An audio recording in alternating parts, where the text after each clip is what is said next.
میں بیمار تھا، مجھے دیکھنے کے لیے آیا، مجھے خوف تھا کہ میرا انتقال ہو جائے گا، مجھے بڑی تکلیف پہنچی۔ تو میں نے کہا یا رسول اللہ صلی اللہ علیہ وسلم، تکلیف اتنی زیادہ ہے مجھے، آپ خود دیکھ رہے ہیں، اور میں بہت مال والا ہوں، اور میرے پاس تو خالی ایک ہی بیٹی ہے، مال بہت زیادہ ہے، بیمار اتنا ہوں، مال بہت زیادہ ہے، ایک ہی بیٹی ہے، میں کیا کروں؟ تو یہ مصطفیٰ کے صحابی، یہ جنات آقا علیہ السلام پر ایمان لائے۔ ایمان لانے کے بعد یہ کہاں سے آئے تھے؟ نصیبیین۔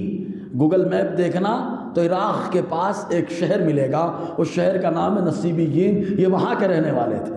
اس سے پہلے اس موضوع پر گفتگو ہوئی کہ صحابہ کرام سے حضور کی محبت، حالانکہ وہ موضوع ادھورا ہے، انشاءاللہ اس پر روشنی اور بھی رہے گی۔ ابھی اپنے سامنے جو موضوع ہے وہ بڑا پیارا ہے، وہ ہے عشق مصطفیٰ اور جنات، یعنی جنوں نے کس انداز میں، جنات کی جماعت نے کس انداز میں حضور صلی اللہ علیہ وسلم سے محبت کی ہے، اور کیا انداز رہا ان کے ایمان لانے کا، اسی پر روشنی ڈالی جائے گی۔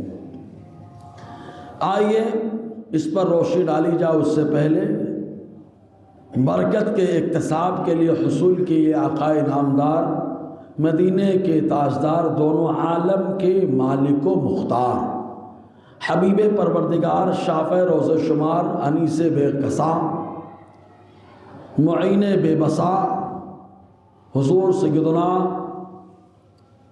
آقائی و مولائی و مرشدی سرکار مدینہ صلی اللہ علیہ وسلم کی بارگاہ عالی جاہ میں جھوم جھوم کر ہدیہ درود و سلام پیش کریں۔ پڑھیں بابا سے بلند صلی اللہ علیہ صلی اللہ علیہ وسلم، صلاۃ و سلام علیک یا سیدی یا رسول اللہ صلی اللہ تعالی علیہ وسلم۔ معزز سامعین کرام، اللہ تبارک و تعالیٰ نے اپنے علاوہ، یعنی اللہ کے علاوہ جتنی چیزیں سب مخلوق ہیں، اور ساری مخلوق میں اللہ تعالیٰ نے مکلف خالی دو کو بنایا، ایک کو انسان کہا جاتا ہے، دوسرے کو جنات کہا جاتا ہے۔ مکلف یہی ہے، شریعت کا حکم انہی پر لاگو ہے۔ یہی وجہ ہے کہ ہر دور میں جنات کی جماعت رہی۔ ابلیس وہ بھی جن تھا، آدم علیہ السلام کے دور میں رہا۔ جنات حضرت نوح علیہ السلام پر ایمان لائے، جنات الگ الگ پیغمبران اعظام پر ایمان لائے، حضرت سلیمان علیہ السلام پر تو بہت زیادہ کثیر تعداد میں جنات ایمان لائے، اور پھر اللہ تعالیٰ نے ان جناتوں کو ہمارے مصطفیٰ کی ملاقات سے مشرف فرما کر صحابیت کا شرف بھی عطا فرما دیا ہے۔ تو کچھ جنات ایسے جو حضور صلی اللہ علیہ وسلم کے صحابی ہیں، اور ان کے بارے میں زیادہ جانکاری چاہیے تو ایک سورت ہے سورہ جن۔ سورہ جن کی تفسیر پڑھیں گے تو آپ کو معلوم ہوگا کہ سورہ جن کے اندر اللہ تعالیٰ نے جنوں کے عقائد و نظریات کو ذکر فرمایا کہ جنوں کا عقیدہ کیا ہے، جنوں کا نظریہ کیا ہے۔ آئیے کچھ عقائد و نظریات پہلے بتائیں اور اس کے بعد آگے گفتگو کا آغاز ہو۔ ایک بار اور برکت کے لیے درود پاک پڑھ لیں، صلی اللہ علیہ صلی اللہ علیہ وسلم، صلاۃ و سلام علیک یا سیدی یا رسول اللہ صلی اللہ تعالی علیہ وسلم۔ معزز سامعین کرام، پہلے چونکہ جنات کو اللہ تبارک و تعالیٰ نے آگ سے پیدا فرمایا، وہ جو شکل چاہیں اختیار کر سکتے ہیں۔ ایک حدیث میں آیا، حضور صلی اللہ علیہ وسلم نے فرمایا کہ جنات تین طرح سے ہیں۔ کچھ وہ جنات ہیں جو سانپ کی شکل میں موجود ہیں، اور کچھ وہ جنات ہیں جو الگ الگ صورت میں جو رہتے ہیں، اور کچھ وہ جنات ہیں جو یہاں پر ٹھہرتے ہیں، کبھی وہاں پر ٹھہرتے ہیں۔ اس طریقے سے حضور صلی اللہ علیہ وسلم نے ان کی تین کیٹیگری بیان فرمائی۔ تو جنات ایک مخلوق ہے اور لفظ جن سے بنا ہے۔ جن کا معنی ہی ہوتا ہے پوشیدہ، جن کا معنی ہی پوشیدہ۔ یہی وجہ ہے کہ جنت کو جنت کہا جاتا ہے، کیونکہ جنت پوشیدہ شے کو کہا جاتا ہے۔ جو چیز چھپ جائے وہاں پر لفظ جن کا اطلاق ہوتا ہے۔ تو جنت چھپ گئی تو جنت بول دیا۔ اگر آدمی کا دماغ چھپ جائے تو اس کو مجنو کہا جائے گا، اسی لفظ جن سے بنا۔ تو ماں کے پیٹ میں جو بچہ چھپا ہوتا ہے اس کو جنین کہا جاتا ہے۔ تو جو نظروں سے اوجھل ہو وہاں پہ مادہ جن کا کوئی نہ کوئی لفظ ضرور پایا جائے گا۔ یہی وجہ ہے کہ جنات ہماری نظروں سے اوجھل ہیں، ان کو جن کہا جاتا ہے، لیکن ساری دنیا کی نظر سے اوجھل ہو سکتے ہیں، لیکن وہاں مصطفیٰ آپ کی بارگاہ میں بالکل ظاہر ہو جاتے ہیں، بالکل ظاہر ہو جاتے ہیں۔ اور یہ جنات جو ہر جگہ جاتے رہے، جو صورت چاہتے رہے اختیار کرتے رہے، اللہ نے ان کو یہ طاقت دے دی ہے۔ کوئی یہ نہ کہے کہ ان کو یہ طاقت کہاں سے آ گئی کہ فٹکے سے آتے فوراً چلے جاتے۔ کس نے یہ پاور دے دیا؟ تو پاور دینے والی ذات اللہ کی ہے۔ جب جنات کا یہ پاور ہو سکتا ہے تو سوچئے انسان تو اشرف المخلوقات ہے، پھر اشرف المخلوقات میں وی آئی پی کوٹا ولیوں کا ہے، اور ان میں بھی وی آئی پی کوٹا اللہ نے نبیوں کا بنا دیا ہے یار۔ تو جنات پہلے آسمان پر جاتے تھے، اس سے پہلے ہی بتا چکا میں، پہلے آسمان پہ لوگ جانتے تھے اور جا کر کے گھومتے رہتے تھے آسمانوں پہ۔ اب بتاؤ، آسمان پہ دروازہ لگا ہے لیکن اس کے باوجود چلے جا رہے ہیں، کیوں؟ بندش نہیں تھی، کوئی پابندی نہیں تھی، دھڑا دھڑ آ رہے ہیں، جا رہے ہیں، آ رہے ہیں، جا رہے ہیں، آ رہے ہیں، جا رہے ہیں۔ جانے کا انداز اور آنے کا انداز ایسا ہوتا کہ ایک جن کھڑا ہوتا، دوسرا اس کے کندھے پہ پاؤں رکھ کے کھڑا ہوتا، تیسرا اس کے کندھے پہ پاؤں رکھ کے کھڑا ہوتا۔ اس طریقے سے یہ لوگ آسمان پہ جاتے تھے۔ حضرت عیسیٰ علیہ السلام پیدا ہوئے تو 4 آسمانوں پہ جانا ان کا بند ہو گیا، بندش لگ گئی، پابندی لگ گئی، اب نہیں آ سکتے ہو۔ اور جب مصطفیٰ جلوہ گر ہوئے تو 7 آسمان پہ جانے کی پابندی لگ گئی۔ اب اگر کوئی جاتے تو دھڑ سے مارا جاتا ہے، اور جیسے ہی مارا جاتا ہے تو دگ جاتے، جل جاتے ہیں۔ تو جب ایک جلتا ہے تو پھر دوسرا جلتا ہے، پھر تیسرا جلتا ہے، اور اتنی اسپیڈ جلتے ہیں ہمارے لوگ دیکھتے ہیں تو بولتے ہیں ستارہ ٹوٹ رہا ہے۔ ستارہ نہیں ٹوٹتا ہے، وہ جناتوں پہ کوڑا ٹوٹ رہا ہے، ایسا پڑا کہ جلتے ہوئے نیچے گر رہا ہے۔ تو جب ان کو 7 آسمان پہ پابندی لگ گئی تو یہ لوگ فکر مند ہو گئے، آخر کون سی ایسی چیز آ گئی ہے جس کی وجہ سے ہمارا 7 آسمان پہ جانا بند ہو گیا، 7 آسمان پہ جانا بند۔ تو یہ لوگ پوری دنیا میں گشت کرتے رہے، گھومتے رہے، گھومتے رہے، گھومتے رہے، گھومتے رہے۔ حدیث میں آیا، بخاری شریف کی حدیث پاک، حدیث نمبر 773 ہے، جس کے راوی رئیس المفسرین حضرت عبداللہ ابن عباس رضی اللہ تعالی عنہما ہیں۔ یہ بیان فرماتے ہیں، ایک مرتبہ حضور صلی اللہ علیہ وسلم بازار عکاظ جا رہے تھے۔ یہ عکاظ عرب کا سب سے بڑا بازار تھا۔ صحابہ کرام کے ساتھ حضور صلی اللہ علیہ وسلم بازار عکاظ جانے کا ارادہ رکھتے تھے۔ حضور صلی اللہ علیہ وسلم نے رات بھر سفر کیا، فجر کا وقت ہو گیا، حضور صلی اللہ علیہ وسلم ٹھہر گئے، حضور صلی اللہ علیہ وسلم ٹھہر گئے، حضور صلی اللہ علیہ وسلم ٹھہرے، اور جب اللہ کے حبیب صلی اللہ علیہ وسلم نماز پڑھنے کے لیے ٹھہر گئے اور قرآن کی تلاوت کرنے لگے تو جنوں کی ایک جماعت حضور صلی اللہ علیہ وسلم کی بارگاہ میں آئی، اور ان لوگوں نے آتے ہی قرآن کو سنا، اور جب قرآن کو سنا تو دیوانے ہو گئے۔ بولو یار، جس کا ذکر سورہ جن کے اندر بھی موجود ہے۔ اور ان لوگوں نے کیا کہا؟ انا سمعنا قرآنا عجبا یہدی الی الرشد۔ نماز مصطفیٰ پڑھ رہے ہیں فجر کی، قرآن کی تلاوت کر رہے ہیں، عکاظ کے راستے میں ہے، وادی نخلا ہے، آقا علیہ السلام قرآن کی تلاوت فرما رہے ہیں۔ یہ جنوں کی 7 لوگوں پہ مشتمل جماعت، یا 9 لوگوں پہ مشتمل، یا 11 لوگوں پہ مشتمل جماعت، یہ آ کر کے مصطفیٰ کے مقتدی ہو گئے۔ ان لوگوں نے نماز پڑھی اور نماز پڑھنے کے بعد مصطفیٰ پر ایمان لے آئے ہیں۔ یہاں پہ ایک نقطہ دینا چاہتا ہوں۔ پہلا ایک نقطہ یہ کہ قرآن پڑھا جا رہا ہے زمین کے اوپر، قرآن آیا زمین کے اوپر اور پابندی لگ رہی ہے آسمان پہ۔ قرآن آیا زمین پہ، پابندی آسمان پہ۔ قرآن پڑھے مصطفیٰ، پابندی آسمان پہ۔ معلوم یہ ہوا کہ جب قرآن پڑھا جاتا ہے تو اللہ تعالیٰ شریروں سے ہر جگہ ایمان والوں کی حفاظت فرما دیتا ہے، کہ قرآن کی تلاوت یہ عظمت کی طرف اور بلندی کی طرف آدمی کو لے کر کے جاتی ہے۔ تو وہ لوگ اس وقت ایمان لائے۔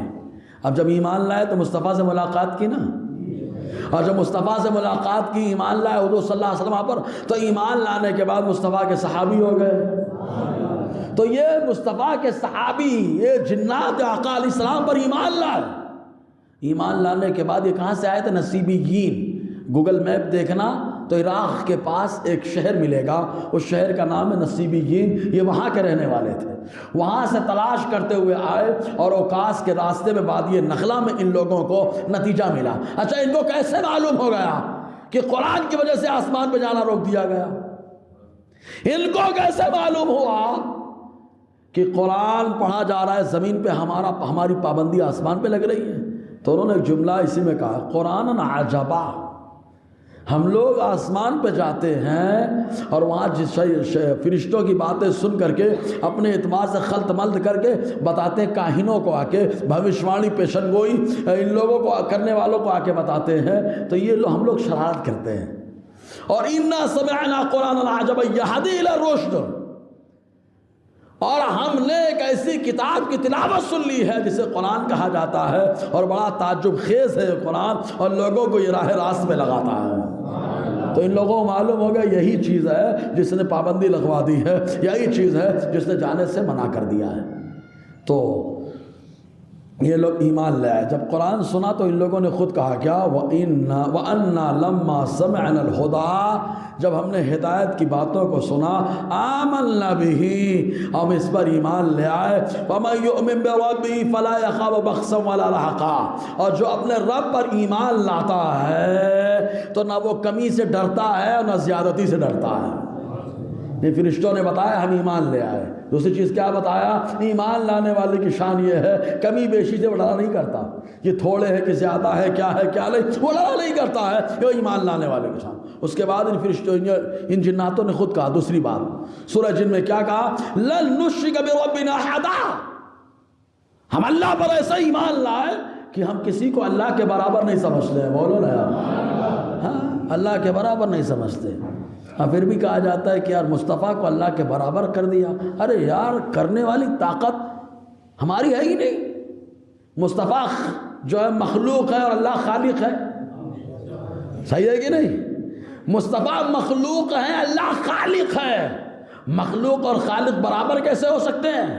آج بھی انسان روبوٹ تو بنا رہا ہے، روبوٹ بنانے والا روبوٹ بنا کے کھڑا کر دیتا ہے، روبوٹ ہوتا ہے، بنانے والا ہوتا ہے، تو خالق اللہ ہے اور مخلوق میں اللہ کی عظمت کے شاہکار مصطفیٰ ہیں۔ تو اللہ تبارک و تعالیٰ کے ساتھ کہتے ہیں ہم کسی کو شریک نہیں ٹھہراتے ہیں۔ دوسرا دو عقیدہ۔ تیسرا عقیدہ کیا کہا معلوم؟ جناتوں نے مَتَّخَذَ صَاحِبَةً وَلَا وَلَدًا، اور میرا اللہ وہ ہے جس نے نہ اپنے لیے بیوی بنائی ہے نہ اولاد بنائی ہے۔ بولو، رد کر دیا۔ جن لوگوں نے کہا حضرت مریم کے بارے میں، ان کا رد کیا کہ حضرت مریم کماری پاک ہیں اور میرا اللہ بیوی بنانے سے پاک ہے۔ ولا ولدا، جن لوگوں نے کہا عیسیٰ اللہ کے بیٹے ہیں، ان کا بھی رد کر دیا کہ اللہ نے بیٹا نہیں بنایا۔ یہ عقیدہ جو ہے نا جناتوں نے پیش کیا۔ پھر اس کے بعد جناتوں نے کہا وَإِنَّا مِنَّا الصَّالِحُونَ وَمِنَّا دُونَ ذَلِكَ، ہم میں سے کچھ لوگ نیک ہیں اور کچھ لوگ برے ہیں، نیک نہیں ہیں۔ مطلب کچھ جنات بتا رہے ہیں کہ ہم لوگ نیک لوگ بھی ہیں، ہم میں کچھ لوگ نیک ہیں کچھ برے بھی ہیں۔ وَإِنَّا مِنَّا الْمُسْلِمُونَ وَمِنَّا الْقَاسِطُونَ، ہم میں سے کوئی اسلام لانے والا ہے اور کوئی ظلم کرنے والا ہے، ہم میں سے اسلام لانے والے بھی کوئی ہے۔ تو یہ ان لوگوں نے اپنا عقیدہ اور نظریہ پیش کیا تھا۔ تو سورہ جن پڑھنے کی ضرورت ہے۔ اسی میں کچھ لوگوں نے ایک عقیدہ رکھ لیا تھا کہ جو جنات ہوتے ہیں وہ چھپی چیزوں کو جانتے ہیں، غیب کی باتیں جانتے ہیں۔ تو یہ عقیدہ بہت تیز بڑھا تھا، بہت تیز چلا تھا۔ آج بھی لوگ جو ہے نا جنات کے پاور کے تو قائل ہیں، انسان کے پاور کے قائل نہیں۔ جناتوں میں پاور آیا تو اللہ نے دیا ہے، جناتوں میں پاور آیا اللہ نے دیا، اور اللہ نے کمال انسانوں میں بھی ڈالا ہے۔ بھائی جنات کبھی نبی نہیں ہو سکتا ہے، نبی جب بھی آئیں گے انسانوں میں آئیں گے۔ بولو یار، جنات کبھی رسول نہیں ہو سکتے، لیکن نبی رسول جب بھی آئیں گے تو وہ انسانوں میں آئیں گے یا فرشتوں میں ہیں۔ رسولان ملائکہ فرشتوں میں بھی ہیں۔ تو اللہ تبارک و تعالیٰ نے انسانوں کو یہ مقام عطا فرمایا ہے۔ اب جنات مکلف ہیں، جب مکلف ہے تبھی تو ہم سمجھیں کہ حضور سے کیسی محبت کرتے ہیں۔ ان کی محبت کی سب سے بڑی دلیل کہ خالی قرآن سنے اور ایمان لے آئے، ورنہ بہت سارے لوگ قرآن سن رہے ہیں ایمان نہیں لا پا رہے ہیں۔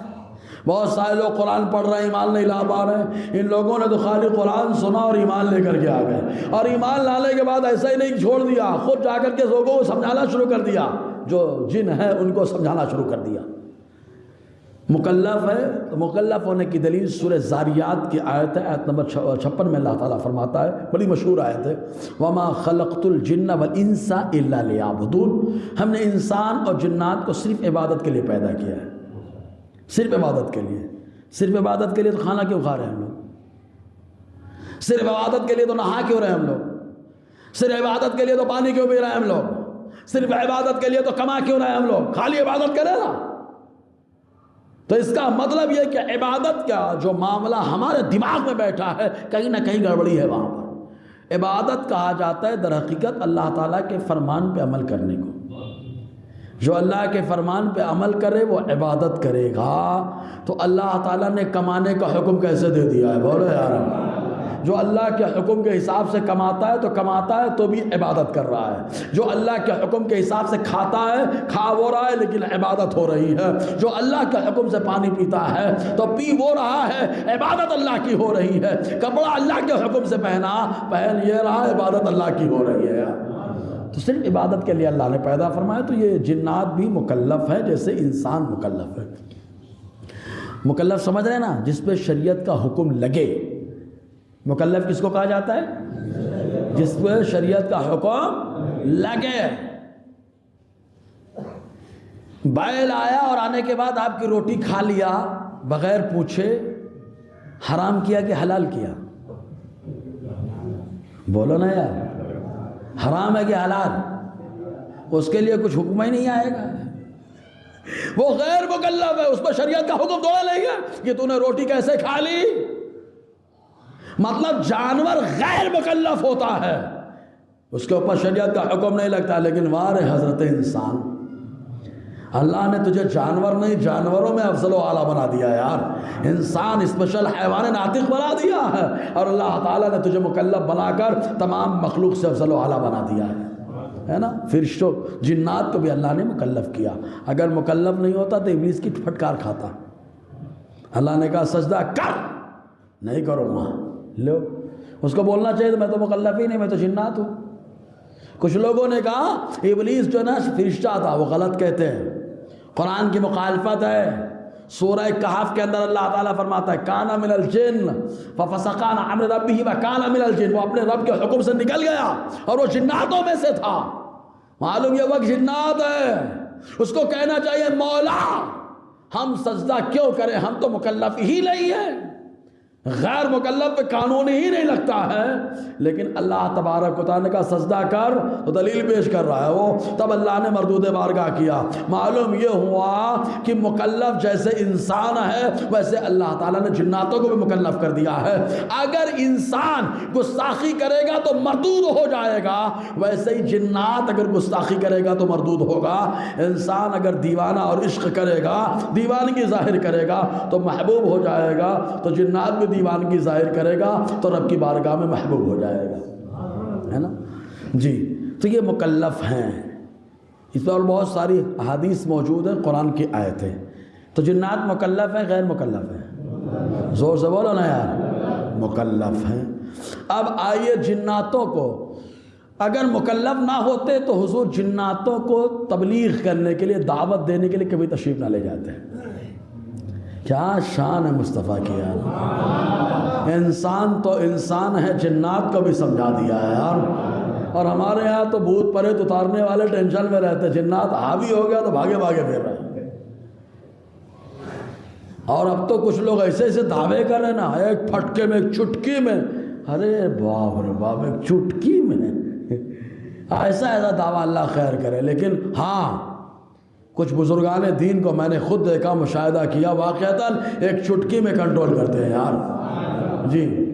اور کنٹرول وہ کیوں کرتے ہیں ابھی اس کی وجہ بھی بتاؤں گا۔ حضور صلی اللہ علیہ وسلم ان کو تبلیغ کرنے کے لیے، ان کو سمجھانے کے لیے تشریف لے جاتے تھے۔ ایک روایت ہے بخاری شریف کی حدیث پاک، حضرت ابو ہریرہ رضی اللہ تعالی عنہ فرماتے ہیں کہ کانا یعمل مع النبی صلی اللہ علیہ وسلم اداوۃ لوضوئہ وحاجتہ، فرماتے ہیں کہ میں حضور صلی اللہ علیہ وسلم کے لیے پانی کا ڈبہ اٹھائے رہتا تھا، پانی کا سامان برتن اٹھائے رہتا تھا تاکہ ضرورت کے وقت مصطفیٰ وضو کر سکے اور حاجت و رفع حاجت کے پانی استعمال کر سکے۔ ایک مرتبہ میں پانی لے کر کے جا رہا تھا، برتن لے کر کے جا رہا تھا حضور صلی اللہ علیہ وسلم کے ساتھ۔ آقا علیہ السلام مڑے ارشاد پر من ہذا، کون لے کر کے آ رہا ہے؟ ابو ہریرہ نے کہا سرکار میں ابو ہریرہ، میں ابو ہریرہ۔ ابو ہریرہ حضور کے شاگرد بھی ہیں، اور ایسے شاگرد بھی کہتے ہیں کہ سب سے زیادہ مصطفیٰ سے حدیثوں کو میں نے یاد کیا ہے، لیکن مجھ سے زیادہ اگر کوئی یاد کرنے والا ہے تو عبداللہ ابن عمرو ہیں۔ تو لوگوں نے پوچھا کیوں؟ کہتے ہیں عبداللہ ابن عمرو حدیثوں کو لکھتے تھے اور میں ان کو زبانی یاد کر لیا کرتا تھا، میں زبانی یاد کرتا تھا، وہ لکھ لیا کرتے تھے۔ جی فرماتے ہیں کہ آقا علیہ السلام سے میں نے کہا ابو ہریرہ سرکار، حضور نے فرمایا ابغینی احجارا استنفذ بہا، اے ابو ہریرہ میرے لیے پتھر تلاش کر کے لاؤ تاکہ میں اسے صفائی کر سکوں۔ یعنی پہلے ڈھیلے کا استعمال کریں۔ ڈھیلے کا استعمال کرنا آتا ہے؟ اپنے یہاں ڈھیلا کوئی استعمال ہی نہیں کرتا جلدی، تو آئے گا کہاں سے؟ چلیے سنت یہی ہے کہ جتنے میں صفائی ہو جائے اتنے میں صفائی کر لے، میں 3 لگے 5 لگے 7 لگے پھر پانی سے دھو لیا جائے۔ لیکن اگر 2 پتھر میں طہارت کی صفائی ہو جاتی ہے تو مستحب ہے کہ 3 پتھر استعمال کیے جائیں۔ تو آقا علیہ السلام نے فرمایا پتھر تلاش کر کے لاؤ میں اسے صفائی کر لوں۔ وَلَا تَأْتِنِي بِعَظْمٍ وَلَا بِرَوْثَةٍ، اے ابو ہریرہ لیکن نہ ہڈی لانا نہ گوبر لانا، ہڈی اور گوبر لے کر کے مت آنا۔ ابو ہریرہ کہتے میں پتھر لے کر کے حضور کی بارگاہ میں گیا، ہاتھوں میں نے نہیں اٹھایا تھا، احملها فی طرف ثوبیہ، فرماتے میں نے اپنے کپڑے کے دامن میں اٹھا رکھا تھا۔ ہم لوگ ہوتے بولے دامن میلا ہو جائے گا، سرکار کا دربار ہے، آپ میلوں کو اللہ ستھرا فرما دیتا ہے یار، ہے نا؟ تو سرکار کے لیے پتھر لائے، دامن میں اٹھا کر کے لے کر کے آئے اور آقا علیہ السلام کی بارگاہ میں پہنچے۔ فرماتے میں نے رکھ دیا اور لڑکے میں ہٹا تو حضور صلی اللہ علیہ وسلم نے فرمایا کہ یہ پتھر قریب لاؤ، قریب میں نے دیا تو حضور صلی اللہ علیہ وسلم نے استعمال کرنے کے بعد میں نے حضور سے پوچھا سرکار آپ نے یہ ہڈی اور گوبر لانے سے منع فرما دیا؟ تو حضور صلی اللہ علیہ وسلم نے فرمایا ہما من طعام الجن، وہ تمہارے جن بھائیوں کی غذا ہے۔ کس کی غذا ہے؟ اب کیسے غذا ہے ابھی آگے بتاتے ہیں کیسی غذا ہے۔ ہڈی میں کیا ہے؟ ابے گوبر بھی غذا ہے، گوبر۔ حضور نے فرمایا تمہارے جن بھائیوں کی غذا ہے، اسی لیے تو ہم کہتے ہیں ابے گوبر ناپاک ہوتا ہے، لیکن میرے نبی کو اللہ نے پاور دیا ہے، یحل لکم الطیبات ویحرم علیہم الخبائث، کہ نبی وہ ہیں جو طیبات کو حلال فرما دیتے ہیں اور خبائث کو حرام فرما دیتے ہیں۔ بولو نا یار، یعنی حلال اور حرام ہونے کی کسوٹی کسی چیز کے خبیث اور طیب ہونے پہ نہیں ہے، اچھی اور بری چیز ہونے پہ نہیں ہے، زبان مصطفیٰ کسوٹی ہے، جو مصطفیٰ کی زبان سے نکلے وہ معاملہ ہے۔ تو حضور نے فرمایا جن بھائیوں کی غذا ہے۔ پھر حضور نے فرمایا میرے پاس نصیبین کے جن کا ایک وفد آیا، وہ نعم الجن، کیا جن تھے، یعنی حضور جنوں کی تعریف کر رہے ہیں۔ ہم لوگ تو جنوں کو دیکھ کے بھاگ جائیں، بولے وہاں گھر مت خریدنا وہاں جنات رہتے ہیں، وہاں مت جانا جنات رہتے ہیں۔ ابے تو جنات تو ہر جگہ رہتے ہیں، خود ہمارے ساتھ ایک پیدا ہوا ہے، ہمارے ساتھ کا جنات، ہمارے ساتھ کا جن ہم کو ٹہلاتا رہتا ہے، ہم مصطفیٰ کے ساتھ آئے تو ایمان لے آتا ہے یار۔ یہ حضور صلی اللہ علیہ وسلم نے کو اللہ تبارک و تعالیٰ نے یہ مقام عطا فرمایا۔ حضور نے فرمایا نعم الجن، کیا ہی اچھے جن تھے۔ ان لوگوں نے مجھ سے مطالبہ کیا اپنی غذا کا، کھانے کا، فسالون الزاد، مجھ سے مطالبہ کیا اپنی ذات راہ کا، خوراک کا، کھانے کا۔ فدعوت اللہ لہم، سوال ان لوگوں نے مجھ سے کیا، میں نے ہاتھ اٹھا کے اللہ سے دعا کر دی، فسال، تو میں نے جیسے ہی اللہ سے دعا کی تو اللہ تعالیٰ نے اجازت فرما دی کہ جب جب یہ ہڈی کے پاس سے گزریں گے یا ان کے جانور گوبر کے پاس سے گزریں گے تو ہڈی میں اللہ تعالیٰ گوشت پیدا فرما دے گا اور گوبر کو اللہ تعالیٰ دانہ بنا دے گا۔ یہ اللہ تبارک و تعالیٰ کی بارگاہ میں مصطفیٰ کی مقبولیت کی نشانی کی دعا کر دی، کام ہو گیا ان کا۔ بہرحال تو حضور ان کو تبلیغ فرمانے کے لیے تشریف لے جاتے تھے، اور یا وہ لوگ خود آتے تھے حضور صلی اللہ علیہ وسلم سے دین سیکھنے کے لیے۔ ایک حدیث میں آیا ایسے ہی، یہ حدیث لیلۃ الجن کہلاتی ہے، حدیث لیلۃ الجن۔ ایسے ہی کچھ مخصوص واقعہ ہو جاتا ہے تو اس واقعے کے حساب سے حدیث کو وہ نام دے دیا جاتا ہے۔ جیسے کہ اگر کوئی اپنی بیوی کو طلاق دے دے، 3 طلاق دے دے، تو بیوی دوسرے سے شادی کرے اس نیت سے کہ میں اس کے ساتھ زندگی گزاروں گی، تو اس نیت سے اگر وہ شادی کرتی ہے اور اس کے بعد دوسرا شوہر طلاق دے دے یا انتقال کر دے تو وہ بیوی پہلے شوہر کے لیے حلال ہو جائے گی۔ اس حدیث کو حدیث اسیلہ کہا جاتا ہے۔ وہ لوگ جو 3 دے دے کر کے بول رہے ہیں ایک ہوتی ہے، یہ حدیث اسیلہ کا کیا جواب دیں گے یہ لوگ؟ ان لوگوں نے دین کا مذاق بنا رکھا ہے۔ غلطی کیا ہوتی معلوم؟ ہمارے لوگ ان حدیثوں پر معلومات نہیں حاصل کرتے، اگر معلومات حاصل کر لے تو قیامت تک ان کو نہیں چھوڑیں گے۔ حدیث اسیلہ کا کیا جواب دیں گے یہ لوگ؟ قرآن کی اس آیت کا کیا جواب دیں گے؟ فَإِن طَلَّقَهَا فَلَا تَحِلُّ لَهُ مِن بَعْدُ حَتَّى تَنكِحَ زَوْجًا غَيْرَهُ۔ معلوم نہیں کیا جواب دیتے ہیں قرآن کی اس آیت کا یہ لوگ؟ 3 طلاق دینے کے باوجود بول رہے ہیں 1 طلاق ہو گئی، باپ بیل گیری سوار ہو گئی ان کے اوپر۔ تو مخصوص کوئی واقعہ ہوتا ہے تو اس مخصوص واقعے کی طرف نسبت کرتے اس حدیث کو وہ نام دے دیا جاتا ہے۔ تو جنوں کے لیے اسپیشل حضور تبلیغ کرنے کے لیے تشریف لے گئے اور پوری رات مصطفیٰ نے ان کو سمجھایا، پوری رات مصطفیٰ نے سمجھایا۔ تو اس رات والی حدیث کو حدیث لیلۃ الجن ہی کہا جاتا ہے، یعنی جنوں کی رات والی حدیث۔ تو اب یہ ترمذی شریف کی حدیث ہے، مسلم شریف کی حدیث ہے پاک۔ حضرت عامر شعبی رضی اللہ عنہ کہتے ہیں میں نے حضرت علقمہ سے پوچھا کہ کیا عبداللہ ابن مسعود لیلۃ الجن کو حضور کے ساتھ تھے؟ یعنی جن والی رات حضور کے ساتھ عبداللہ ابن مسعود تھے۔ اس میں ترمذی اور مسلم کے اندر یہ حدیث ہے۔ ایک حدیث کے الفاظ یہ ہیں کہ حضرت عبداللہ ابن مسعود نے فرمایا میں ساتھ میں گیا اور آقا علیہ السلام نے مجھے ایک پتھر پہ بٹھا دیا اور لکیر کھینچ دی اور فرمایا عبداللہ ہٹنا مت یہاں سے۔ تو میں اسی پتھر پہ بیٹھا رہا، لوگوں نے لکیر کو نہ جانے کیا کیا نام دے دیا، لیکن میرا نبی جب لکیر کھینچتا ہے، احسار باندھتا ہے تو کسی کی مجال نہیں کہ نقصان پہنچا دے گا یار۔ عبداللہ ابن مسعود کو وہاں بیٹھا دیا، آگے بڑھ گئے۔ بہرحال پھر مسلم کی حدیث کیا ہے؟ تو انہوں نے پوچھا حضرت عامر نے حضرت علقمہ سے کیا عبداللہ ابن مسعود جو حضور کے خادم بھی ہے اور غضب کے فقیہ صحابی بھی ہے، کیا لیلۃ الجن کو وہ حضور کے ساتھ تھے، جن والی رات حضور کے ساتھ تھے؟ تو حضرت علقمہ نے کہا میں نے ڈائریکٹ عبداللہ سے پوچھا تھا، عبداللہ ابن مسعود سے میں نے پوچھا تھا هل شهد احد منكم مع رسول اللہ صلی اللہ علیہ وسلم لیلۃ الجن؟ کیا حضور کے ساتھ کوئی صحابی تھا اس رات؟ تو عبداللہ ابن مسعود نے کہا اللہ نہیں، کوئی نہیں تھا، حضور اکیلے گئے تھے، کوئی نہیں تھا۔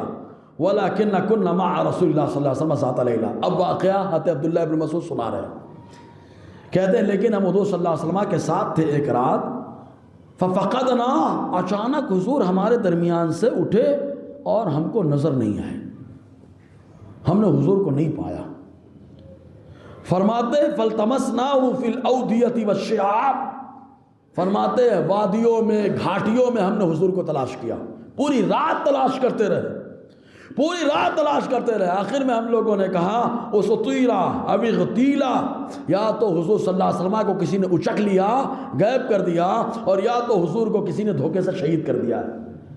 پوری رات تلاش کی ہم لوگوں نے، لیکن حضور نہ ملے۔ تب ہم لوگوں نے یہ رائے قائم کی کہ کسی نے حضور کو غائب کر دیا ہے یا حضور کو شہید کر دیا ہے۔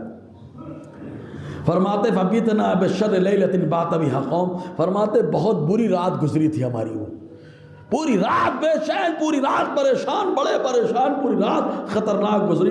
فَلَمَّا أَصْبَحْنَا، جب سویرا ہوا، سب کے چہرے اترے ہوئے ہیں، سویرا ہوا، اِذًا هُوَ جَاءَ مِن قِبَلِ حِرَا، اچانک ہم نے دیکھا مصطفیٰ غار حرا کی طرف سے تشریف لا رہے ہیں، حرا کی پہاڑی کی طرف سے مصطفیٰ تشریف لا رہے ہم نے دیکھا، اور جب دیکھا تو صحابہ مسکرا گئے۔ مطلب جب تیری دید ہوتی ہے اللہ ہمیں عید عطا فرماتا ہے۔ تو حضور صلی اللہ، اسی لیے اللہ نے فرمایا نا اٹھا دو پردہ، اٹھا دو پردہ، دکھا دو چہرہ کہ نور باری حجاب میں ہے، زمانہ تاریک ہو رہا ہے کہ مہر کب سے نقاب میں ہے۔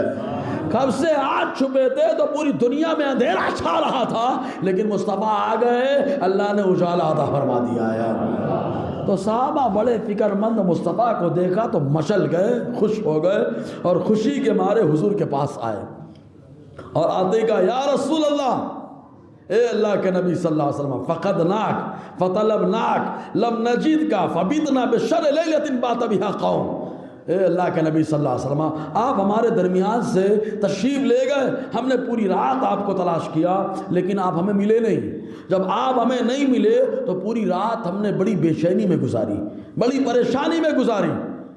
آقا علیہ السلام نے فرمایا اتانی داعی الجن، داعی الجن، میرے پاس جنوں کی طرف سے ایک دعوت دینے والا آیا، یعنی جنوں کی طرف سے ایک آدمی مجھے بلانے کے لیے آیا رات میں، اور جب بلانے کے لیے آیا فذهبت معه، تو میں جنوں کے ساتھ چلا گیا۔ بہت سلو بولے یار، جن آیا دعوت دینے کے لیے، اگر ہم کو کوئی جن آیا دعوت دینے کے لیے کیا ہوگا؟ اگر ہم کو بلانے کے لیے آئے تو کیا ہوگا؟ حالت خراب ہو جائے گی، جن آ گیا کیا ہوگا؟ اگرچہ وہ شریف ہو، اگرچہ وہ مدد کرنے کے لیے آ رہا ہو، لیکن ہماری تو حالت ٹائٹ ہو جائے گی، جن آیا ہے، لیکن واہ جن آیا ہے دربار مصطفیٰ میں، اور جیسے ہی عریضہ رکھا فوراً مصطفیٰ نے قبول کر لیا، میرے کریم سے کر۔ یہ مصطفیٰ کا دربار ہے، دربار محمد ہے، اپنوں کا کیا کہنا، یہاں سے ہاتھ خالی خیر بھی جایا نہیں کرتے۔ حضور صلی اللہ علیہ وسلم جیسے عریضہ رکھا مصطفیٰ نے ایکسیپٹ کر لیا، قبول کر لیا، آقا ساتھ میں تشریف لے گئے، اور جب گئے جنوں کے درمیان آقا فرماتے فقرأت علیہم القرآن، تو میں نے ان کو رات میں قرآن پڑھ کر کے سنایا۔ حوصلہ یار، مصطفیٰ نے جنوں کو قرآن پڑھ کر کے سنایا، یعنی جنوں کو پسند ہے کہ مصطفیٰ پڑھے قرآن، مصطفیٰ نے قرآن پڑھ کر کے سنایا، اور جب قرآن پڑھ کے سنایا تو اب جنوں نے مصطفیٰ کو سیر کرانا شروع کیا۔ فانطلق بنا، وہ دعوت دینے والا کہتا، حضور کہتے ہیں کہ مجھے ساتھ لے کر کے چلا، فارانا آثارہم ومن نیرانہم، تو ان لوگوں نے اپنے نشان قدم کو دکھایا کہ قدم جہاں پڑتا ہے، حالانکہ ہم نے آج تک جنات کے قدم کے نشان دیکھے ہیں؟ دیکھے ہیں؟ نہیں دیکھے؟ ارے جنات ہی دیکھ لیں۔ تو جنوں کے نشان قدم کو ان لوگوں نے دکھایا، اور وہ لوگ کیسے آگ جلا کر کے روشنی کرتے ہیں، حالانکہ خود آگ سے پیدا، اس کے باوجود آگ جلا کے روشنی کر رہے ہیں۔ کیسے روشنی کرتے ہیں؟ حضور نے فرمایا ان لوگوں نے مجھے سب دکھایا، اس کے بعد ان لوگوں نے سوال کیا حضور میرے کھانے کا انتظام ہو جائے، ہمارے کھانے کا نظم ہو جائے۔ ہمارے ہاں تو کیا بولتے ہیں، وہاں سے وہ چوری کر کے لے گیا، وہاں سے وہ چوری کر کے لے گیا، وہاں سے وہ چوری کر کے لے گیا۔ مصطفیٰ نے ان کو ساہوکار بنا دیا ہے۔ ان لوگوں نے کہا کھانے کا انتظام ہو جائے، آقا نے فرمایا سنو، لکم کل عظم ذکر اسم اللہ علیہ، حضور نے فرمایا ہر ہڈی جس پر اللہ کا نام تم لے لو، یعنی بسم اللہ پڑھ کے تم ہڈی کو اٹھاؤ، یقعو فی ایدیکم اوفر ما یکون لحما، تو اللہ تعالیٰ اس میں پہلے سے زیادہ گوشت کو پیدا فرما دے گا، پہلے سے زیادہ گوشت کو پیدا فرما دے گا۔ اب بتاؤ ہڈی کا گوشت ختم ہو چکا ہے، ہم انسان نے تو ایک ایک ریشے کو کھا لیا ہے، اور کھانے کے بعد ہڈی کو ڈالا، اور جب جنات نے اٹھایا بسم اللہ پڑھ کر کے انہوں نے چبایا، اللہ نے پہلے سے زیادہ اس میں گوشت کو پیدا فرما دیا ہے۔ یہ اللہ قادر ہے جی۔ اس کے بعد حضور نے فرمایا وَكُلُّ بَعْرَةٍ عِلْفٌ لِدَوَابِكُمْ، حضور نے فرمایا ہر گوبر جو تمہارا جانور منہ لگائے گا اللہ اس کو چارہ بنا دے گا۔ بہت سلو یار، یعنی جانور بھی کھا لیا۔ اچھا ایک بات بتاؤ، جب جنات بسم اللہ پڑھ لے ہوئے ہڈی میں گوشت آ جائے، ان کا جانور خالی گوبر میں منہ لگا دے، اور کہاں کی حدیث ہے؟ مسلم شریف اور ترمذی کی، ان کا جانور خالی گوبر کو منہ لگا دے چارہ بن جائے، مطلب ذات کو بدلوا رہے ہیں۔ ان کے جانور جب جنات جنہوں نے مصطفیٰ کا جلوہ دیکھا، وہ جس سواری پر بیٹھ گئے اس سواری کی یہ شان ہے، تو سوچے جس پر مصطفیٰ سوار ہو گئے ان سواریوں کو اللہ نے کیا مقام عطا فرمایا ہوگا۔ اسی لیے ہم کہتے ہیں مصطفیٰ جہاں قدم رکھتے ہیں اللہ تعالیٰ ہر مقام کو عظمت عطا فرما دیتا ہے نا۔ جب زمین کو عظمت مل رہی ہے تو ہجرت کی رات تو ابو بکر پہ سوار ہو گئے ہیں مصطفیٰ، ہجرت کی رات سوار ہو گئے ہیں مصطفیٰ اور غار حرا میں غار ثور میں پہنچ کر لیٹ گئے ہیں مصطفیٰ، اور ماں عائشہ صدیقہ رضی اللہ تعالی عنہ ان کے بارے میں سورہ مائدہ کی آیت تیمم جو نازل ہوئی ہے، تو نزول کے وقت مصطفیٰ کیسے سو رہے ہیں؟ مصطفیٰ کا سر ہے، ماں عائشہ کا زانوِ اطہر ہے، بولو ہے نا۔ جب جنات کے جانوروں کا یہ معاملہ کہ اگر خالی گوبر میں منہ مار دے ہوئے اللہ اس کو چارہ بنا دیتا ہے۔ اس کے بعد حضور صلی اللہ علیہ وسلم نے فرمایا، آقا نے فرمایا فَلَا تَسْتَنْجُوا بِهِمَا، حضور نے فرمایا لہٰذا ہڈیوں سے اور گوبر سے استنجا مت کیا کرو، فَإِنَّهُمَا طَعْمُ إِخْوَانِكُمْ، کیونکہ وہ تمہارے جن بھائیوں کی غذا ہے۔ اب یہاں پہ تو آج سوشل گفتگو ہو جائے۔ ہڈیوں کو آقا علیہ السلام نے استنجا مطلب پیشاب پاخانہ اس سے صاف نہ کیا جائے، کیونکہ جن بھائیوں کی غذا ہے۔ کیا ہے؟ زور سے بولو، کیا ہے؟ جن بھائیوں کی غذا۔ اب اسی پہ تبصرہ کرتا ہوں، اگر ہمارے گھر میں کھانا بچے اور کھانا اچھا ہو تو ہم لوگ کیا کریں گے؟ بچا ہوا کھانا اپنے بھائی کو دیں گے نا، کسی کے ہاتھ دے دیں گے، کھا لیں۔ کھانا خراب نہ اور اپنے ہاتھ اچھا ماحول ہے، کوئی برا بھی نہیں مانتا، کھانا بچا تو آپس میں بانٹ کے کھا لیے۔ اب سوال یہ ہے کہ جنات بھی تو ہمارے بھائی ہیں، مصطفیٰ نے فرمایا، تو ہمارے گھر کی ہڈی گٹر میں کیوں؟ کیا ہڈی میں ان کے لیے اللہ نے غذا نہیں رکھ دی ہے؟ جب آقا علیہ السلام نے اسے صفائی کرنے سے منع فرما دیا تو ہم اس کو گندگی میں کیوں ڈال رہے ہیں؟ کیا ہم کنارے نہیں رکھ سکتے؟ جبکہ ان لوگوں نے یہ غذا کا سوال ہم سے نہیں کیا تھا، ہمارے آقا سے کیا تھا۔ ہمارے آقا نے ان کو کہا کہ ٹینشن مت لو، تمہارے غذا کا انتظام ہڈیوں میں کر دیا گیا۔ بولو نا یار، ہے نا۔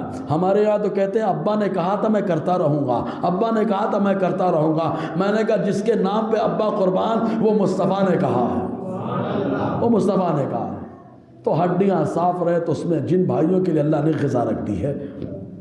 اسی کے ساتھ ساتھ تو جن جو ہے نا آقا علیہ السلام ان کو تبلیغ کرنے کے لیے تشریف لے جاتے، اور کبھی کبھی وہ لوگ خود آ جایا کرتے تھے، خود آ جایا کرتے تھے حضور صلی اللہ علیہ وسلم کی بارگاہ میں۔ اچھا یہ مکے کا حال ہے، مدینے میں بھی مصطفیٰ پر جو ہے ایمان لانے کے لیے جنوں کی جماعت آتی تھی۔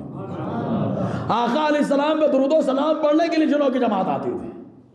دلائل النبوہ کے اندر تو امام بہقی نے رکھا، فرماتے ہیں ہر 12ویں شب کو جب بھی ربیع الاول کا موقع آتا ہے تو 12ویں شب کو جبل شعب ابی طالب کے پاس جو جبل ابو قبیس ہے اس پر سارے جن جو مصطفیٰ پہ ایمان لائے جمع ہوتے ہیں اور کہتے ہیں اللہ تعالیٰ نے آمنہ جیسی ماں کسی کو نہیں دیا ہے اور مصطفیٰ جیسا بیٹا اللہ نے کسی کو نہیں دیا ہے۔ مطلب میلاد مصطفیٰ بھی کر رہے ہیں یار، یہ آقا علیہ السلام کے دیوانے ہیں۔ دلائل النبوہ کے اندر امام بہقی نے لکھا ہے جی۔ تو حضور صلی اللہ علیہ وسلم جب ہجرت کر کے مدینہ آ گئے تو مدینے میں بھی ایمان لانے والے جن لوگ رہے۔ مسلم انسان تو ایمان لائے، انسانوں کے ساتھ جنات بھی ایمان لائے۔ کبھی کبھی ہمارے یہاں کچھ لوگ کنفیوز ہو جاتے ہیں بھائی یہ سانپ ہے اس کو مارے کہ نہ مارے، کیونکہ حدیث میں آیا حضور نے فرمایا جو یہ جنات ہیں ان کو اللہ نے سزا دی تو مسخ کر دیا چہرہ اور یہ سانپ کی شکل اختیار کر گئے۔ تو بولے یار اگر ان کو اپن ماریں گے تو یہ بہت ڈینجر ہوتے ہیں، بدلہ لیں گے یہ لوگ، ظاہر سی بات ہے قصاص ٹو قصاص، بدلہ لیں گے یہ لوگ، اور ان پہ کون سا قانون لگاؤ گے اسلام کے علاوہ؟ وہ تو نظر بھی نہیں آتے اور زیادہ نظر دوڑائیں گے تو نظر پہ ماریں گے، تو بولے تو بدلہ لیں گے، ہم کیا کریں؟ تو معلوم ہے میرے مصطفیٰ نے سلیقہ دیا ہے، طریقہ دیا ہے۔ آقا نے فرمایا اگر بار بار کہیں کوئی سانپ نظر آتا ہے تو 3 دنوں تک تم کہو نکل جاؤ یہاں سے اگر تم مصطفیٰ کے غلام ہو، نکل جاؤ اگر تم مصطفیٰ کے غلام ہو، نکل جاؤ اگر مصطفیٰ کے غلام ہو۔ اگر وہ غلام مصطفیٰ ہوگا چلا جائے گا، اور چوتھے دن نظر آئے نہ سنے تو آقا نے فرمایا مار ڈالو، اس لیے کہ وہ میرا غلام نہیں، وہ شیطان ہے۔ تو 3 دنوں تک اعلان کر کے مارنے کی اجازت میرے مصطفیٰ نے عطا فرمائی۔ بولو نا یار، تاکہ کنفیوژن نہ ہو، ٹینشن نہ ہو۔ تو یہ حدیث سنیں، یہ حدیث مسلم شریف کے اندر ہے۔ ابو سعید خدری رضی اللہ تعالی عنہ سے مروی فرماتے ہیں کہ حضور صلی اللہ علیہ وسلم نے فرمایا ان بالمدینۃ نفرا من الجن قد اسلموا، کہتے ہیں کہ مدینہ طیبہ کے اندر جناتوں کی ایک جماعت حضور پر ایمان لے آئی۔ اور جب وہ حضور پر ایمان لے آئے تو جگہ جگہ جنات نظر آتے ہیں، کبھی سانپ کی شکل میں، کبھی اس کی شکل میں، کبھی اس کی شکل میں۔ اللہ نے طاقت دی ہے، جو چاہے وہ بن جائے، تو نظر آتے تو لوگ گھبرا جاتے۔ اب سانپ کو دیکھ کے کوئی آدمی گھبرا جائے گا نا بھائی؟ اور ایسے بھی 5 چیزیں جن کے بارے میں آقا نے فرمایا خمس من الفواسق یقتلن فی الحل والحرم۔ حضور نے فرمایا 5 بری چیزیں ہیں، فاسق چیزیں ہیں، وہ جہاں ملے وہاں مارو، حرم میں ملے حرم میں مارو، حرم کے باہر ملے تو بھی مارو۔ کون کون ہے؟ نمبر 1 آقا علیہ السلام نے فرمایا، اس میں کیا ترتیب الگ الگ ہے حدیث میں، کہیں پہ آیا حضور نے فرمایا الحیہ، سانپ مل جائے اس کو مارو، خانہ کعبہ میں مل جائے وہاں پر بھی مارا جائے گا وہ سانپ۔ اسی لیے آستین کے سانپ ابن خطل کو آقا علیہ السلام نے کعبے میں ٹھکا دیا ہے، وہیں پہ آقا علیہ السلام نے ٹھکا دیا۔ سانپ جہاں ملے وہاں پہ مارو۔ بچھو القرب، حضور نے فرمایا بچھو جہاں ملے وہاں پر اس کو مارو۔ الفارہ، چوہا، کون؟ چوہا جہاں ملے وہاں مارو۔ اور چوہے کے وہ جو علم عدد سے واقف لوگ ہیں ان سے پوچھنا کتنا عدد آئے گا، تو بولیں گے چوہے کا عدد 24 آتا ہے۔ 24 سمجھتے ہیں؟ ڈبل 12 آتا ہے چوہے کا عدد، نکال لینا۔ تو حضور نے فرمایا چوہا، ایک حدیث میں تو آیا بڑا خطرناک فاسق ہے، یہ گھروں میں آگ لگا دیتا ہے۔ پھر حضور صلی اللہ علیہ وسلم نے فرمایا الحداد، چیل جہاں مل جائے وہاں پہ مارو۔ اس کے بعد حضور صلی اللہ علیہ وسلم نے فرمایا الکلب العقور، جو کتا کاٹنے والا ہو، دیکھتا ہے کاٹنے دوڑتا ہے، دیکھتا ہے کاٹنے دوڑتا ہے۔ آقا نے فرمایا اگر وہ حرم میں ملے وہاں پر ہی مارو اس کو، حرم کے باہر تو بدرجہ اولا مار سکتے ہیں۔ تو حضور صلی اللہ علیہ وسلم نے 5 چیزوں کو مارنے کا حکم دے دیا۔ تو اب یہ کچھ جنوں کی ایک جماعت مدینہ طیبہ پر ایمان لائے، آقا علیہ السلام پر، اور جب ایمان لائے تو ان میں سے کوئی فمن رأى شيئا من هذه الأوامر فليؤذنه ثلاثا، اب اگر کوئی چیز کو دیکھے آدمی تو 3 دن تک اعلان کرے۔ حضور نے فرمایا سانپ کو دیکھے 3 دن تک اعلان کرے، اس کو دیکھے 3 دن تک اعلان، تاکہ کنفیوژن ختم ہو جائے۔ 3 دن تک اعلان، 3 دن ہو جائے فَإِن بَدَأَ لَكُمْ بَعْدُ، اگر اس کے بعد وہ ظاہر ہو جائے فَلْيَقْتُلْهُ، حضور نے فرمایا اب اس کو مارو، فَإِنَّهُ الشَّيْطَانُ، کیونکہ اگر میرا غلام ہوتا تو ہٹ جاتا، اب وہ میرا غلام نہیں، وہ شیطان ہے۔ آقا نے فرمایا اس کو وہیں پر مار ڈالو۔ تو معلوم کیا ہوا، جو حضور صلی اللہ علیہ وسلم پر ایمان لائے ہیں انسان ہیں تو ان کی عظمت تو ہی ہے، اگر صحابی، اگر وہ جنات صحابی ہیں تو ان کی بھی عزت ہوگی۔ جنات ہیں صحابی، ان کی بھی عزت ہوگی، کیونکہ مصطفیٰ پر ایمان لائے، آقا علیہ السلام کی ملاقات کے اور حضور صلی اللہ علیہ وسلم سے ملاقات کرنے کی برکت سے اللہ نے ان کو یہ مقام عطا فرمایا۔ یہی وجہ کہ ایک موقع پر حضور صلی اللہ علیہ وسلم نے ارشاد فرمایا، کیا معلوم؟ حضور صلی اللہ علیہ وسلم نے فرمایا مثل اصحابی فی امتی کالملح فی الطعام، حضور نے فرمایا میری امت میں میرے صحابہ کا وہی مقام ہے جو مقام کھانے میں نمک کا ہے۔ نہیں سمجھے؟ نمک ذرا سا لیکن پاور بڑا سا، نمک ذرا سا ذائقہ بڑا سا۔ تو ایسے ہی امت میں تھوڑے ہیں صحابہ لیکن پاور بہت بڑا ہے، بولو نا یار، ہے نا؟ امت میں تھوڑے ہیں صحابہ لیکن ذائقہ اور پاور بہت بڑا ہے ان صحابہ کا۔ ایک موقع پر پھر آقا علیہ السلام نے جب یہ کہا تو حضور نے فرمایا لا يصلح الطعام الا بالملح، کھانا اچھا ہو ہی نہیں سکتا ہے بغیر نمک کے، بغیر نمک کے کھانا نہیں اچھا ہو سکتا ہے۔ مطلب یہ اگر یہ امت اچھی بننا چاہتی ہے تو صحابہ کے ساتھ اچھائی کرنا شروع کر دے، بولو۔ امت صحابہ کے بغیر اچھی نہیں ہو سکتی ہے۔ تو آتے حسن کہتے ہیں فَقَدْ ذَهَبَ مِلْحُنَا فَكَيْفَ نُصْلِحُ، فرماتے ہمارا نمک تو جا چکا ہے، مطلب ہمارے صحابہ کرام تو رخصت ہو چکے ہیں، اب امت میں سدھار کیسے آئے گا؟ اسی طریقے سے ایک موقع پہ آقا علیہ السلام نے فرمایا، کیا معلوم؟ عبداللہ ابن مغفل رضی اللہ تعالیٰ سے مروی ہے، یہ کہتے ہیں حضور صلی اللہ علیہ وسلم نے فرمایا اللہ اللہ فی اصحابی، ارے اللہ سے ڈرو، اللہ سے ڈرو میرے صحابہ کے بارے میں، اللہ سے ڈرو، لا تتخذوہم غرضا من بعدی، آقا نے فرمایا میرے بعد میرے صحابہ کو لان تان کا شکار مت بناؤ، نشانہ مت بناؤ کہ بیٹھے ہیں میں ہوتا تو ان سے لڑتا، میں ہوتا تو یہ کرتا، تو نہیں تھا اسی لیے کہ تو بے ادب تھا، وہ آپس میں لڑے تب بھی ادب رہا،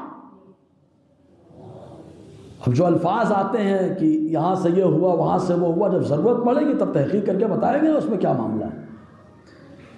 تو حضور نے فرمایا ہدف کا نشانہ مت بناؤ، فمن احبہم فبحبی احبہم، جو میرے صحابہ سے محبت کرتا ہے وہ اس لیے محبت کرتا ہے کہ وہ مجھ سے محبت کرتا ہے۔ بولو ظاہر سی بات ہے، صحابہ سے محبت اسی لیے کہ مصطفیٰ کے صحابہ ہیں۔ حضور نے فرمایا جو ان سے بغض رکھتا ہے تو وہ اس لیے کہ وہ مجھ سے بغض رکھتا ہے، اس لیے ان سے بغض کر رہا ہے۔ اس کے بعد حضور نے فرمایا جس نے صحابہ کو تکلیف دی فقط آذنی، اس نے مجھے تکلیف دی، اور جس نے مجھے تکلیف دی اللہ کو تکلیف دی، اور جو اللہ کو تکلیف دے فَيُوشَكُ أَن يَأْخُذَهُ، وہ قریب ہے اللہ تعالیٰ اس کی گرفت فرمائے، اور اللہ کی گرفت إِنَّ بَطْشَ رَبِّكَ لَشَدِيدٌ، اللہ کی پکڑ بڑی سخت ہے، بڑی سخت ہے۔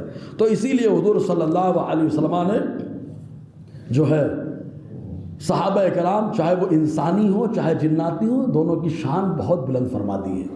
ایک حدیث اور سنایا تو صحابہ کے بارے میں جھوم کر درود پاک پڑھ لیا صلی اللہ علیہ وآلہ صلی اللہ علیہ وسلم، صلاۃ و سلام علیک یا سیدی یا رسول اللہ صلی اللہ علیہ وسلم۔ یہ ایک صحابی ہے، یہ حدیث جو ہے بخاری شریف کے اندر موجود ہے۔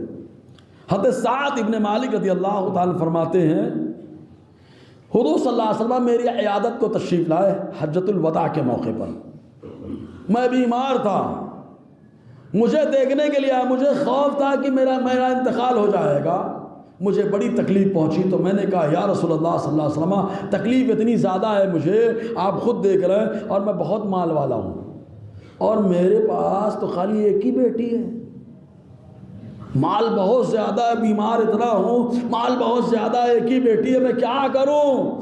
کیا میں اپنے مال کے 3 حصے کر کر کے 2 حصے اللہ کی راہ میں دے دوں؟ کچھ لوگ ہوتے ہیں نا سارا مال دے دو مسجد مدرسے میں، بچوں کو نہیں دینے کا، چلتا رہتا ہے۔ تو انہوں نے سوال کیا اللہ کے نبی صلی اللہ علیہ وسلم یہ میری حالت بیٹی ہے، کیا میں اپنے مال کے 2 حصے کر دوں تو 3 حصے کر کے 2 حصے اللہ کی راہ میں دے دوں، ایک اپنی بیٹی کو؟ حضور نے فرمایا نہیں۔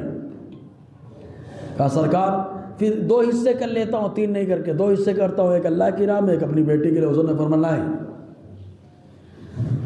پھر انہوں نے کہا سرکار میں کیسے کروں؟ آقا نے فرمایا 3 حصے کر، 2 حصے اپنی بیٹی کے لیے رکھ دے اور ایک حصہ اللہ کی راہ میں دے دے۔ بولو یار، ایک حصہ اسی کو بولتے 1/3 میں وصیت نافذ ہوتی ہے۔ تو حضور صلی اللہ علیہ وسلم نے فرمایا 1 حصہ اللہ کی راہ میں دو، 2 اپنی بیٹی کو۔ اس کے بعد حضور نے فرمایا سنو والثلث کثیر، 1 حصہ جو تم اللہ کی راہ میں دے رہے ہو بہت زیادہ ہے، بہت زیادہ ہے، اور سنو تمہارے لیے یہ بہتر ہے کہ تم اپنے بچوں کو بے نیاز چھوڑو اس سے کہ تم ان کو مانگتا ہوا چھوڑو، یعنی پورا اللہ کی راہ میں اٹھا کے دے دو بچے بھیک مانگے، یہ بہتر نہیں ہے۔ تم اس حال میں بچوں کو چھوڑ کر کے جاؤ کہ تمہارے بچے بے نیاز ہو، خود کفیل ہو، کوئی فکر نہ ہو۔ یہ حضور صلی اللہ علیہ وسلم نے پسند فرمایا جی۔ اس کے بعد حضور صلی اللہ علیہ وسلم نے فرمایا سنو تم اتنا خرچہ کر رہے ہو نا، 1 حصہ اور 2 حصہ اپنی بیٹی کو دے رہے ہو، تو حضور نے فرمایا سنو جو بھی تم خرچ کرو اللہ کی راہ میں الا اجرک اللہ بہا، اللہ تعالیٰ اس پر تمہیں بدلہ عطا فرمائے گا۔ اس کے بعد جملہ سنیں، ہمارے یہاں تو بے شرمی سے تعبیر کیا جاتا ہے اس کو، جبکہ آقا نے کیا فرمایا حتی اللقمہ تجعلها فی امراتک، حضور نے فرمایا حتیٰ کہ وہ لقمہ جو تم اٹھا کر اپنی بیوی کو کھلاتے ہو اللہ اس پر بھی ثواب عطا فرماتا ہے۔ بہت سی لوگ بولے یار ہمارے یہاں بے شرمی ساری اسی میں آ گئی ہے کہ عورت کو شوہر نے کھانا کھلا دیا، ساری بے شرمی اسی میں آ گئی کہ شوہر اپنی بیوی کو لا کے کچھ کھلا دیا، ساری بے شرمی اس میں آ گئی کہ بیوی نے اپنے شوہر کو نکال کے کھانا دے دیا، اس میں بے شرمی آ گئی۔ اچھا ایک بات بتائیں، خالی ایک جملہ نکاح کے وقت کیا قبول کرتے ہیں ہم لوگ؟ نان و نفقہ قبول کرتے کہ نہیں کرتے؟ کیا مطلب ہے اس کا نان و نفقہ کا؟ اگر وہ بے شرمی ہے تو نکاح میں کیوں شامل؟ اور مہر کے ساتھ اس کو لازم رکھا جاتا ہے۔ نان کا مطلب بھی ہے جو ہے کھانے کا انتظام، اور نفقے کا مطلب کیا ہے؟ خرچہ۔ شوہر نہیں خرچہ دے گا تو کون دے گا؟ دوسرا دنیا والا۔ تو آقا علیہ السلام نے فرمایا کہ اگر تم اپنی بیوی کو بھی لقمہ کھلاتے ہو تو وہ لقمہ بھی اللہ تعالیٰ کی بارگاہ میں تمہارے اجر و ثواب کا باعث ہو جاتا ہے۔ اس کے بعد انہوں نے عرض کیا اللہ کے نبی صلی اللہ علیہ وسلم میں ہجرت نہیں کر پایا، اور میں بیمار ہوں، مجھے ڈر لگتا ہے کہ اب میں نہیں آ پاؤں گا مدینہ، اور مکے میں میرا انتقال ہو جائے گا۔ آقا علیہ السلام کی آنکھوں سے آنسو بہنے لگے اور اپنے سارے صحابہ کے لیے مصطفیٰ نے ہاتھ اٹھا کے دعا کی، اللہم امضی لاصحابی ہجرتہم، اے اللہ میرے جتنے صحابہ ہیں سب کو مدینے آنے کا موقع عطا فرما دے، مدینے آنے کا موقع عطا فرما دے۔ اسی لیے تو میرا بریلی کا تاجدار کہتا ہے اور بڑے اچھے انداز میں کہتا ہے، مدینے کے خطے خدا تجھ کو رکھے غریبوں فقیروں کو ٹھہرانے والے، جس کو کوئی نہیں پوچھتا ہے میرے مصطفیٰ نے اپنے شہر کو ان کا مسکن بنا دیا ہے، ٹھکانہ بنا دیا ہے، اور آقا علیہ السلام نے آنے کا سلیقہ عطا فرما دیا ہے۔ ہاں یہی وجہ کہ صحابہ وہاں آنے کی تمنا رکھتے ہیں، میرا رضا بھی تو رکھتا ہے یار۔ اب یہی پر آؤ، ایک دیوانے ہیں جن کو شیخ عبدالحق محدث دہلوی کہا جاتا ہے، انہوں نے اپنی کتاب جذب القلوب الی دیار المحبوب کے اندر لکھا، فرماتے ہیں اگر کوئی مدینہ نہیں پہنچ سکا تو وہ یہ دعا کرے، اللہ مدینہ مجھے عطا فرما، مدینے کی زیارت عطا فرما۔ فرماتے ہیں اگر اس کا انتقال باہر ہوگا مدینے سے تو فرشتے اس کے جنازے کو مدینہ پہنچا دیتے ہیں۔ کون کہہ رہا ہے؟ شیخ عبدالحق محدث دہلوی۔ اگر ان کا حوالہ کوئی نہیں، اگر امام احمد رضا ہوتے تو بولتے یار جہالت بول رہے ہیں، اب شیخ صاحب کو کیا بولو گے؟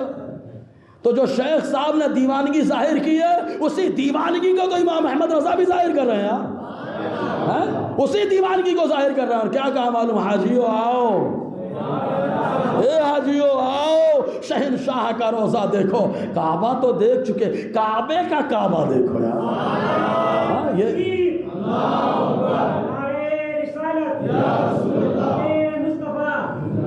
تو حضور صلی اللہ علیہ وسلم نے صحابہ کرام کے لیے دعا فرمائی، کیا؟ اے اللہ میرے صحابہ کو مدینے آنے کا موقع عطا فرمایا۔ کیا صحابہ کی شان ہے جن کے مدینے آنے کی دعا مصطفیٰ کریں؟ ذرا سوچو آپ، ذرا سوچو، مدینے آنے کی دعا مصطفیٰ کر رہے ہیں۔ ایسے کئی حدیثیں ہیں جن میں صحابہ کرام کی شان کو آقا علیہ السلام نے بیان فرمایا۔ معلوم ہے ایک موقع پر چاہے وہ جن ہو اور چاہے انسان ہو، اگر صحابہ ہو گئے تو قابل عظمت ہو گئے۔ غزوہ خندق کے موقع پر ہم لوگ ہوتے، ہم مولانا ہی لوگ، میں دوسرے کو نہیں بولتا، ڈر میں اپنے اوپر لے لیتا، دوسرے کیوں بولوں؟ میں دین کا کام کرتا ہوں، اتنا تھوڑا سا ملنا، دین کا کام کر رہا کوئی پوچھتا بھی نہیں آ کر، کیوں؟ دین کا کام کر رہا لوگوں کے لیے کہ اللہ کے لیے کر رہا۔ ایک جملہ یاد رکھنا، آدمی جو جس کمپنی میں کام کرتا ہے، کمپنی کا باس اس کو جو اگر خوش ہوتا ہے تو خوب دیتا ہے، کمپنی کا مالک اس کو خوب دیتا ہے۔ یہ دنیا کی کمپنی کا اصول ہے۔ ابے یار دین کی راہ میں کام کر رہے ہو اور دین کا مالک تو اللہ ہے، اور جب اللہ کسی سے راضی ہوتا ہے، ان اللہ یرزق من یشاء بغیر حساب، جب اللہ کسی کو پسند کرتا ہے تو اسے بے حساب روزی عطا فرماتا ہے، اللہ عطا فرماتا۔ تو اللہ سے امید لگائے تو دنیا میں جو مل رہا ہے اللہ کا کرم ہے، نبی اکرم صلی اللہ علیہ وسلم کا صدقہ مل رہا ہے بس۔ صحابہ کرام نے کبھی یہ نہیں کہا کہ دین کا کام کر رہا ہوں کھانا بھی نہیں مل رہا ہے، جبکہ نبی کے ساتھ رہتا۔ غزوہ خندق میں چل رہے پھاوڑے، ہمارے یہاں تو قبر پہ مٹی ڈھکیلنے کے لیے کوئی آگے نہیں بڑھتا، کوئی نہیں آگے بڑھتا، سب کی شان ہے نا بھائی، اپنا ایک مقام ہے، ایسا لگتا ہے مر کے ان کو جانا ہی نہیں ہے۔ ہاں تم دوسرے کی قبر پہ مٹی نہیں ڈال رہے ہو، تمہاری قبر پہ کون ڈالے گا؟ قبر کھودنے والا۔ کمال یہ نہیں کہ قبر کھودنے والا ڈالے، کمال یہ کہ رشتہ دار آگے بڑھ بڑھ کے ڈالے۔ تو صحابہ کرام غزوہ خندق کے موقع پر خندق کھود رہے ہیں، کھدائی کر رہے ہیں، پھاوڑا چلا رہے ہیں، کھانا نہیں ہے، کھانا نہیں ہے، بڑے پریشان ہے، بھوکے صحابہ، ایک دم چہرہ اترا ہوا ہے، ٹھنڈی کا موسم، کڑاکے کی ٹھنڈی، فی غدات باردہ، خوب کڑاکے کی سردی ہے، صبح کا وقت ہے، صحابہ کرام لگے ہوئے کام کرنے کے لیے۔ فلما رأى ما به من النصب والجوع، جب حضور صلی اللہ علیہ وسلم نے صحابہ کرام کے تکلیف اور ان کے بھوک کو دیکھا کہ بھوک زبردست ہے اور زبردست تکلیف میں ہے صحابہ، تو آقا علیہ السلام نے ہاتھ اٹھا دیا اور ہاتھ اٹھا کے کہا اللہم ان العیش عیش الاخرہ فاغفر الانصار والمہاجر، اے اللہ زندگی تو آخرت کی زندگی ہے، اے اللہ یہ میرے انصار مہاجرین کے سارے گناہوں کو معاف فرما۔ حضور نے دعا کی تو صحابہ خالی یہ نہیں کہا کہ دعا مل گئی اب کیا ہوتا، کھانا نہیں چاہیے کیا؟ لیکن صحابہ خوش ہوئے. کیا کہتے ہیں معلوم؟ فقالوا مجیبین لہو، صحابہ جواب دیتے ہوئے کہہ رہے کیا؟ نحن الذی بایعوا محمدا علی الجہاد ما بقینا ابدا، ہم وہ لوگ ہیں جنہیں مصطفیٰ کی بیعت کر لی ہے اور جہاد کرنے پر بیعت کی ہے. بولو آقا علیہ السلام بڑے خوش ہو گئے، بڑے خوش ہو گئے. ہم ذرا سوچئے یار. تو یہ صحابہ اکرام کو اسی لیے مصطفیٰ نے خوب نوازا ہے، خوب نوازا ہے. تو جیسے صحابہ جنات ہیں، وہ بھی آقا علیہ السلام پہ ٹوٹ کر کے محبت کرتے رہے. ایک واقعہ پیش کرتا ہوں، حالانکہ بہت ڈھیر باتیں اس میں. یہ واقعہ جامع المعجزات صفحہ 6 کے اندر ہے. شاید مختصراً میں نے اس سے پہلے شاید سنایا ہے. ایک جن ہے جو نوح علیہ السلام پر ایمان لائے تھے. کن پر؟ نوح علیہ السلام پر ایمان لائے. نوح علیہ السلام کی کشتی میں سوار رہے. ان کا نام ہے مہین ابن ابہر. مہین ابن ابہر. اور جب حضور صلی اللہ علیہ وسلم مدینے میں ظاہر ہو گئے تو مکے میں آقا علیہ السلام ظاہر ہو گئے تو انہوں نے ادھر کے علاقے کو چھوڑا اور آقا علیہ السلام کے دربار میں حرم شریف کے قریب آ کے رہنے لگے. لیکن ضرورت کے تحت جاتے رہتے. کون ہے یہ جن؟ کیا نام ہے؟ مہین ابن ابہر. کیا؟ ہاں مہین مہینہ سے مہین ابن ابہر. اب کیا ہوا سنو. ان کی محبت دیکھو یار، کیا جذبہ ہے یار، کیا جذبہ ہے. ایک جن تھا بڑا شریر تھا ان کے قبیلے میں، اس کا نام تھا مستر. وہ خالی لڑاتا، گستاخیاں کرتا، پریشان کرتا، یہی اس کا کام تھا. اور ایک شخص گزرا جس کا نام ہے ولید ابن مغیرہ. ولید ابن مغیرہ کون؟ جو بڑا گستاخ تھا لیکن بیٹا واہ واہ مصطفیٰ کے چہیتے صحابی خالد ابن ولید ہے. بولو یار. معلوم ہے خالد جب ایمان لائے تو لوگوں نے کہا خالد تمہیں شرم نہیں آتی؟ تمہارے باپ کی مخالفت ہوئی ہے قرآن کے اندر، تمہارے باپ کو حرامی کہا گیا قرآن کے اندر. تو حضرت خالد نے ان لوگوں کو کیا جواب دیا؟ مصطفیٰ وہ ہیں جن کے نام پہ ماں باپ کو قربان کر دیا جاتا ہے. نبی سے جو ہو بیگانہ اسے دل سے جدا کر دے، ہے نا. تو حضرت خالد کو تانا دیا گیا تمہارے باپ کیسے بولے، کیسے پڑھو گے قرآن کی ان آیات کو جو آیات تمہارے باپ کے رد میں نازل ہوئی ہیں. تو حضرت خالد نے کہا کہ نبی وہ ہیں جن پہ ماں باپ کو قربان کیا جاتا ہے. تو ولید ابن مغیرہ کے گھر 2 بت رکھے ہوئے تھے، بڑے بڑے بت، بڑے بڑے بت. اور آقا علیہ السلام نے جب نبوت کا اعلان فرمایا تو روز کوئی نہ کوئی ایمان لا رہا ہے، کوئی نہ کوئی ایمان لا رہا ہے. تو دھیرے دھیرے تعداد بڑھتی چلی جا رہی ہے. تو مکے والوں کو بڑا ٹینشن ہو گیا. ان لوگوں نے کہا یار کچھ تو کچھ کرنا چاہیے. تو آخری فیصلہ مطلب چودھری اور سرپنچ کے طور پہ ولید ابن مغیرہ تھا. آخری فیصلہ اس کا ہوتا. اس سے مشورہ طلب کیا تو ولید ابن مغیرہ نے کہا مجھے 3 دن کا ٹائم دو، میں بتاتا ہوں کیا کرنا ہے. ولید ابن مغیرہ نے 3 دن کا ٹائم مانگا اور مانگنے کے بعد گیا. وہ 2 جو بت سونے اور چاندی کے گھر میں رکھے تھے جا کے خوب متھا ٹیک رہا ہے، خوب رگڑ رہا ہے، خوب بولو کچھ تو کرو. یہ ہو 3 دن گزر گیا. تیسرے دن وہ مستر جنوں کا وہ آیا، ہوبل کے اندر داخل ہوا اور ہوبل آج تک نہیں بولا، اب بولا. اور بولا تو سرکار کی شان میں بے ادبی کر دیا. اور جب بے ادبی کیا تو ولید ابن مغیرہ بڑا خوش ہوا. ارے یہ تو بول رہا ہے ہمارا بت کہ ارے محمد نبی نہیں ہے معاذ اللہ، رسول نہیں ہے معاذ اللہ، انسان ہے معاذ اللہ، عام لوگوں کی طرح رہتے ہیں. وہ سب بول دیا. بولے اب یہ بات پوچھا اس نے ولید نے، کیا ہمارے ساتھیوں کے سامنے تم بولو گے؟ تو مصبر نے کہا ہاں بول دوں گا. تو کہا ٹائم کہا 2 دن کے بعد بلا لو سب کو. سب کو بلا لیا گیا. مکے میں پہلی بار خوشی کی بت بولا، جس کو ابھی تک شدھ نہیں تھی وہ بولا، پتھر بولا. حالانکہ ان پاگلوں کو یہ نہیں سمجھ میں آیا تم پتھر رگڑ رہے ہو تو تمہارا پتھر نہیں بول پاتا. اور یہاں مصطفیٰ گزر جاتی ہیں کنکریاں کلمہ پڑھنا شروع کر دیتی ہیں. تم پتھر کی عبادت کرتے ہو، پتھر تب بھی نہیں بولتا. مصطفیٰ کا گزر ہو جاتا ہے، پتھر کلمہ پڑھنے لگتا ہے. ان پر کم دماغوں کو یہ سمجھ میں نہیں آ رہا تھا.